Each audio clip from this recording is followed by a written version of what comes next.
Mega superstar Taylor Swift taking the stand in court today in blunt testimony describing details about an alleged groping attack. ABC's Clayton Sandell has the latest from the trial. Taylor Swift usually shakes it off in a carefree way. But today on the stand, she was feisty and defiant in an hour-long courtroom showdown. Walking into that courtroom this morning, Taylor seemed a lot more relaxed than she did yesterday. She seemed really confident and, I think, ready and prepared for what was going to happen today. Swift was called to the stand by the attorney for former radio DJ David Mueller, the man she says groped her backside backstage at her 2013 concert, a moment she says was captured in this photo leaked to TMZ. This is a photo of his hand up my dress. It was a very long grab, she testified, long enough to be completely sure it was intentional. Swift used a three-letter word in her testimony that we won't broadcast so many times it was hard to keep count, and it was probably on purpose. Well, and not just bare. I mean, she had this phrase that they clearly practiced. That phrase must have been something that they believed would work, and it's visceral. And when she said he grabbed a handful of my bare, jurors saw that in their head. And that imagery, we know that imagery or even vivid language is remembered, and it moves people. Mueller sued Swift, claiming she ruined his radio career after alerting his bosses about what she says happened. He maintains there was never any inappropriate contact, except for perhaps bumping hands, arms, and ribs as they moved to pose for that photo. Swift seemed annoyed by that, saying today, "He did not touch my rib, he did not touch my arm, he did not touch my hand, he grabbed my bare." I think it was a very clear strategy from Taylor's point of view to repeat her allegations early and often. Yeah. And I think she really wanted to paint a picture for the jury that said, listen, this was not okay. Like, this is not just like a cute little cheeky butt grab, like fun playing around. This was sexual assault. It was not okay, and I'm gonna keep reminding you of that. When Mueller sued Swift, Swift sued right back, alleging assault and battery. Mueller is suing for damages that could total $3 million, but for Swift, it's not about money. She countersued for just $1. Anything more the jury awards her, she says, will go to charity. She's spending 9 days in court, presumably, to fight this because she thinks it's important. Swift says that when she told her photographer that she'd been grabbed, that photog knew immediately she was talking about Mueller. But in court documents, Mueller claimed his radio station colleague Eddie Haskell was also at Swift's show that night. He says Haskell demonstrated how he had put his arms around her, hands on her bottom. Could it be a case of mistaken identity? Today, Haskell testified under oath. No way. Andrea Swift said there's no way I would do that. Taylor says there's no way I would do that. So it was frustrating, but at least I got to talk today. He tried to pass this whole thing off on you. Correct. How does that make you feel? Oh, angry. I mean, it's, again, I kind of think of Taylor Swift as a little sister because she was 13 years old the first time I met her, and it's just disgusting. Swift also testified there's no question the man who allegedly assaulted her is Mueller, not Haskell. I have a 3D recreation in my brain, she said. Hey, good morning, guys. I know there's some faces I recognize from the last couple days. For days, Swifties and spectators alike have lined up early for their front row seats. Looks like we can hand out passes to you both for the morning and the afternoon if you want it. The trial even drawing in a couple of, yes, Bieber fans.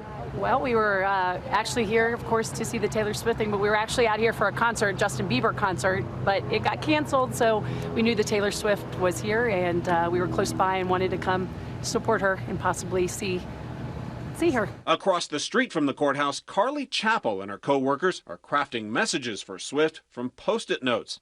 Just raiding the supply closet? Yeah, a little bit. I hope she knows that she has support and she has a group of women who love what she does and just know that we've got her back. Swift's testimony comes a day after her mother Andrea took the stand. Mr. Mueller's attorney comes out today, and yesterday he calls Mom, today he calls Taylor.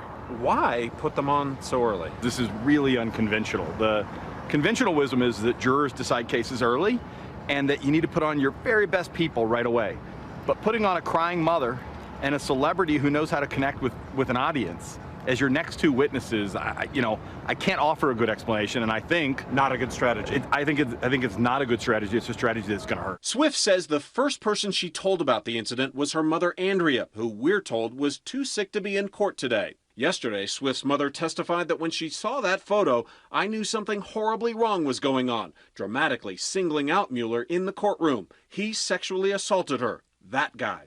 Today on the stand, Swift's testimony was unwavering too. My skirt is lifted in that photo, she says, saying it shows the exact moment of the alleged grab. Mueller's attorney, Gabe McFarland, asked Swift about that photo. Why isn't the front of your skirt someplace else? Swift replied that's because her bottom is located on the back of my body.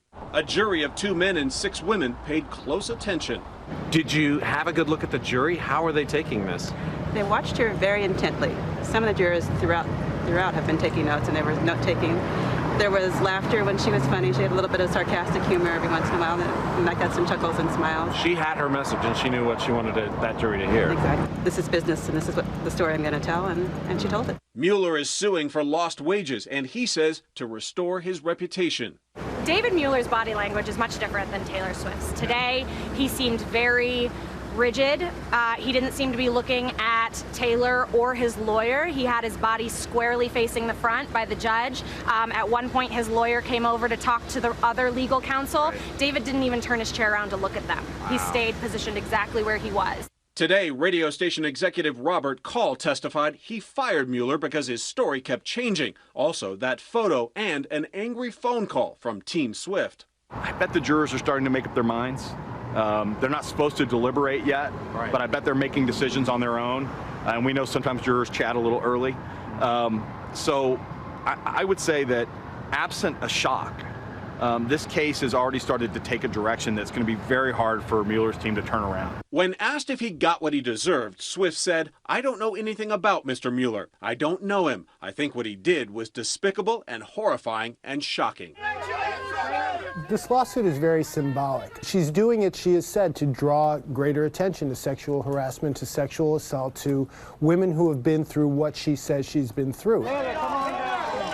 And her supporters say they're glad that she's standing up. Taylor Swift's testimony was really powerful, a little sassy, but just the right amount. I'm really glad that Taylor Swift is standing up for herself, and I'm kind of supporting her and this traumatic experience that she's going through. You guys go right in the security and head up to the 8th floor. You know where you've been. That's the main reason I wanted to come, is just to kind of get that experience, and it's kind of a big case, I think, for women's rights, so I think that's awesome. By representing women who have been sexually harassed, sexually assaulted, and you probably will not find a single woman in the music industry, let alone most businesses, who has not been sexually harassed or sexually assaulted at one time or another. By giving that voice, to put it in really stark terms, it's a great look for her. It's also a very important statement to make. Even though the trial is expected to last a few more days, it's hard to contemplate any other witness being able to fill in the blank space any better. I can make the bad guys good for a week. For Nightline, I'm Clayton Sandell in Denver. Hi everyone, George Stephanopoulos here. Thanks for checking out the ABC News YouTube channel. If you'd like to get more videos, show highlights, and watch live event coverage, click on the right over here to subscribe to our channel, and don't forget to download the ABC News app for breaking news alerts. Thanks for watching.